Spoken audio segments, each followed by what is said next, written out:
sekarang waktunya saya memberi laporan tentang upaya islah yang saya lakukan.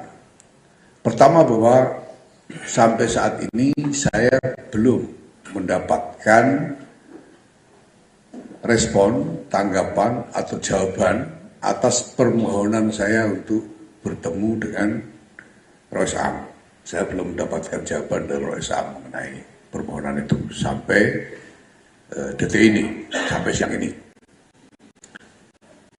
Tapi saya ingin menyatakan di sini bahwa saya belum berputus asa. Saya akan tetap terus berusaha karena bagi saya memang tidak ada jalan keluar yang maslahat selain islah. Sama-sama kita menyiapkan muktamar bersama-sama. Muktamar bersama-sama. Sudah. Kalau sudah muktamar bersama, tidak ada lagi dispute.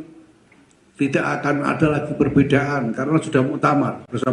Janji Gus Yahya Khalil Stakuf saat diberikan kesempatan sambutan di acara Musyawarah Kubro di Pondok Pesantren Lirboyo, Jawa Timur, ia berjanji akan melaporkan 3 kali 24 jam perihal respon Rois Am Kiai Haji Miftahul Akhyar atas pengajuan dirinya memohon untuk menghadap dan menyelesaikan permasalahan dengan cara islah. Alih-alih mau islah, Rois Am bukan mengabulkan permohonan Gus Yahya, justru memberikan klarifikasi atas pemberhentian dirinya beserta alasan-alasan hukum. Dengan kata lain, Rois Am merasa benar dengan keputusan yang diambilnya, sehingga apapun upaya yang dilakukan Gus Yahya, dirinya tetap berdiri di atas argumen anggaran dasar dan anggaran rumah tangga ADART. Video yang kita saksikan kali ini merupakan respon balik Gus Yahya kepada Rois Am tentang statement yang kurang mengindahkan upaya islah dari Gus Yahya atas polemik PBNU.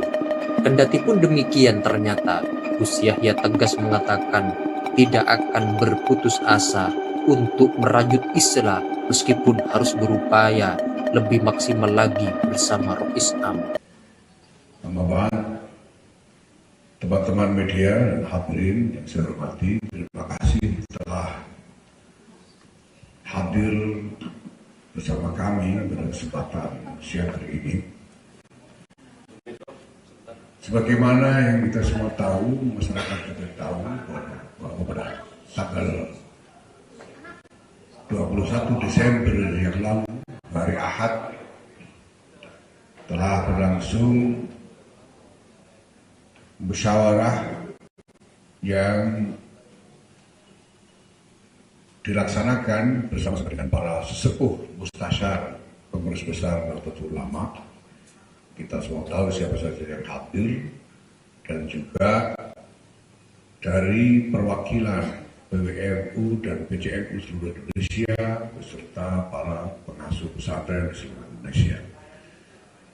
Dan telah diketahui juga bahwa saya pada kesempatan itu sebagai tanggapan saya atas apa yang disepakati oleh para mustasyar dan para peserta musyawarah, saya menyatakan bahwa saya siap mengupayakan islah, dan bahwa pada hari itu juga, pada siang itu juga, saya sudah mengirim pesan kepada Yang Mulia Rois Am, Pengurus Besar Nahdlatul Ulama Kiai Haji Miftahul Akhyar, untuk memohon waktu menghadap beliau.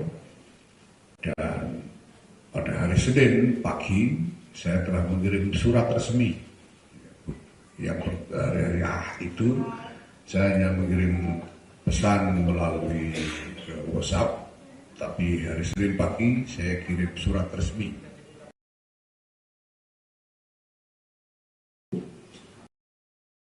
untuk memohon waktu menghadap. Pada waktu di Lirboyo saya juga menyatakan bahwa setelah 3 hari, 3 kali 24 jam, saya akan melapor hasil upaya saya untuk dapat melakukan islah dengan Rois Am. Hari ini, teman-teman sekalian, ini adalah hari ketiga sudah. Waktu itu disebutkan bahwa itu terhitung mulai jam 12 hari Ahad. Sekarang sudah lebih jam 12 hari Rabu. Maka sekarang waktunya saya memberi laporan tentang upaya islah yang saya lakukan. Pertama, bahwa sampai saat ini saya belum mendapatkan respon, tanggapan, atau jawaban atas permohonan saya untuk bertemu dengan Rois Am. Saya belum mendapatkan jawaban dari Rois Am mengenai permohonan itu sampai detik ini, sampai siang ini. Tapi saya ingin nyatakan di sini bahwa saya belum berputus asa. Saya akan tetap terus berusaha karena bagi saya memang tidak ada jalan keluar yang maslahat selain islah. Dan saya telah mencoba melalui berbagai jalur komunikasi untuk bisa mengkomunikasikan permohonan saya untuk menghadap itu, untuk memproses islah itu. Tapi ya, sekali lagi saya mendapatkan jawaban dari Rois Am mengenai hal itu. Maka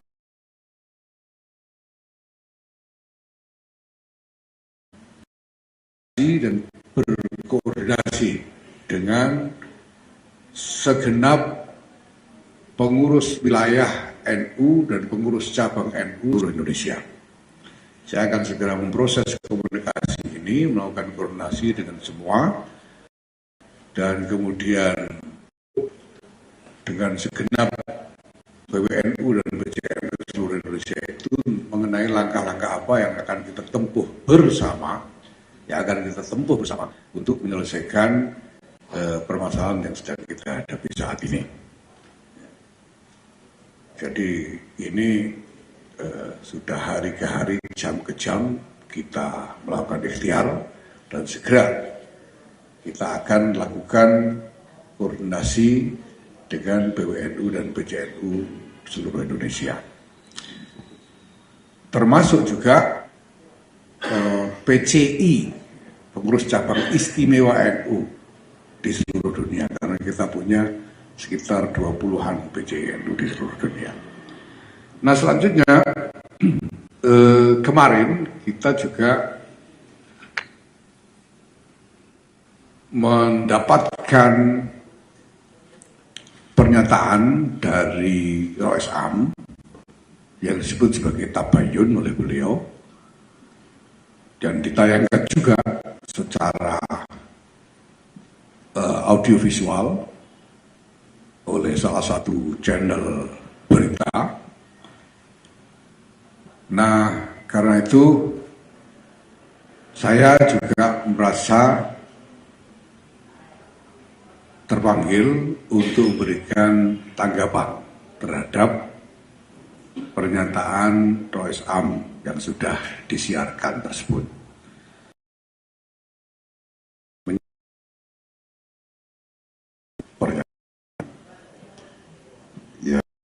Terus terang memang ini tidak saya susun sendirian, tidak saya ketik sendiri, tapi ini merupakan hasil diskusi dengan segenap jajaran PBNU.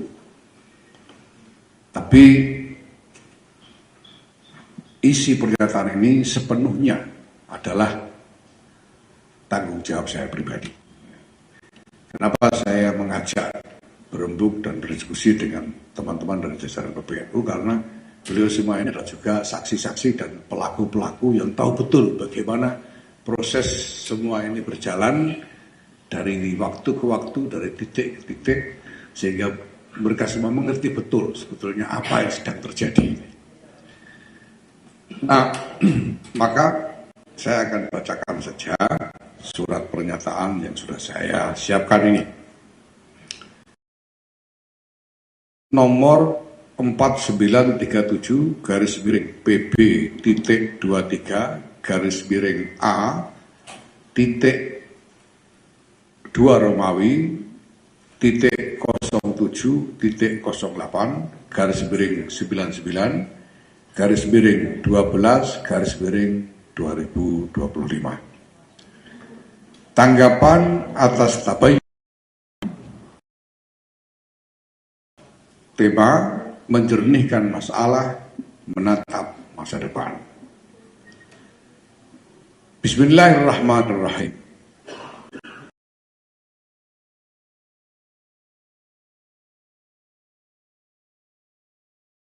Tabayun dengan niat tulus untuk menjaga keutuhan jamaiyah, saya merasa perlu menyampaikan tanggapan sebagai berikut. Pertama, bahwa serangkaian peristiwa dan surat menyurat yang diuraikan oleh Rais Am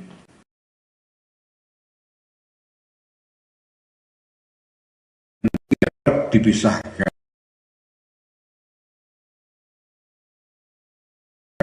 Jika kita bersedia melihat dan memahami keseluruhan konteks tersebut secara utuh dan jujur, maka akan tampak dengan sangat nyata bahwa keputusan rapat harian Suriah di Hotel Aston pada 20 November 2025 dan seluruh keputusan turunannya hingga klaim penetapan pejabat ketua umum adalah tindakan yang tidak memiliki dasar, bahkan bertentangan dengan anggaran dasar dan anggaran rumah tangga atau ADART, dan dengan sendirinya batal demi hukum.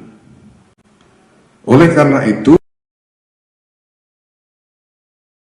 yang bertanggung jawab untuk menjaga konstitusi jamaiyah, saya menolak keputusan tersebut dan seluruh produk lanjutannya, bukan karena kepentingan pribadi, melainkan demi menjaga marwah dan tatanan organisasi yang kita warisi dari para muassis. Kedua, terlepas dari semua dinamika yang telah terjadi, saya ingin perpecahan ini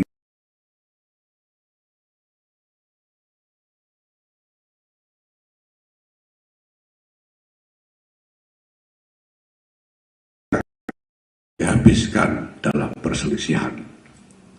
Untuk itu, saya mengajak semua pihak untuk saling memaafkan dan membuka lembaran baru dengan semangat persaudaraan atau ukhuwah.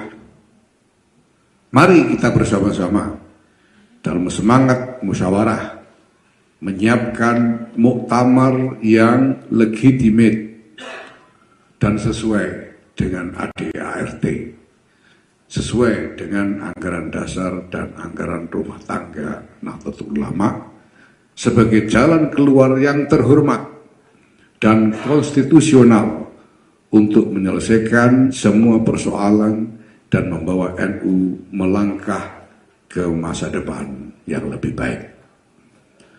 Semoga Allah Subhanahu wa Ta'ala senantiasa memberi petunjuk dan meridhai ikhtiar kita bersama. Wallahul muwaffiq ila aqwamit thoriq. Wassalamualaikum warahmatullahi wabarakatuh. Dikeluarkan di Jakarta pada tanggal 3 Rajab 1447 Hijriah atau 24 Desember 2025 Masehi, tertanda Yahya Khalil Stakuf, Ketua Umum.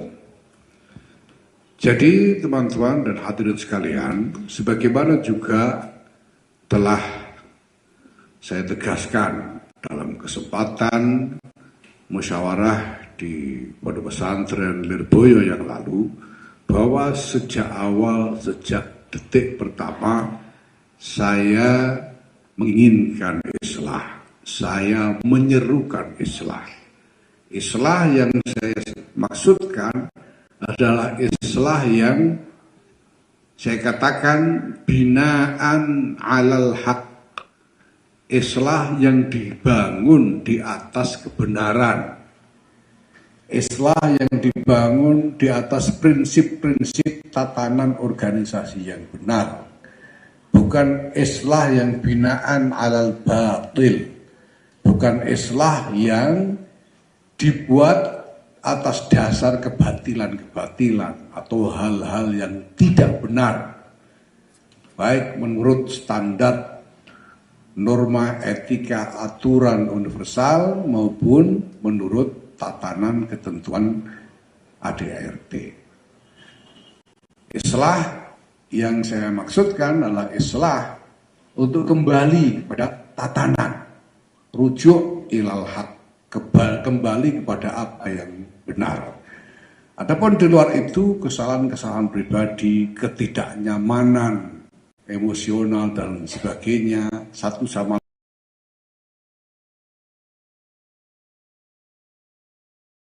kita saling memaafkan.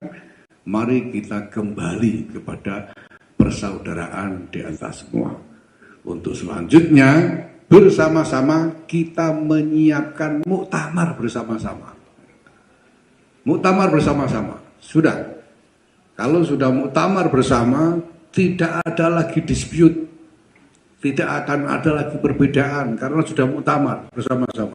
Dan biarkan nanti muktamirin, para perwakilan yang mendapatkan mandat dari pengurus wilayah NU serta pengurus cabang NU seluruh Indonesia dan pengurus cabang istimewa NU seluruh dunia, mereka yang menjadi pemilik kedaulatan atas muktamar itu, kita serahkan semuanya kepada mereka untuk membuat keputusan.